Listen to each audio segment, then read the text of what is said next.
Lavenda, mbona unanichokoza? Tulitoka nyumbani tukiwa pamoja, sherehe yetu ilianza poa, ila sasa mimi naona unavuka boda. Umeanza kurombosea wenzangu, wivu inanishika hapa statoboa. Wengine pia unawabusu mashavu, inaniuma sana, naomba kujitoa.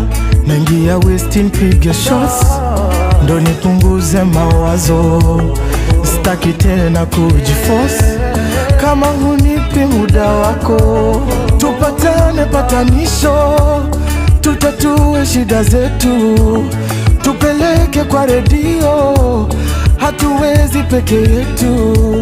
Sisi wote binadamu, mwenye hana kosa tu ni Yesu. Tupatane patanisho, tutatue shida zetu.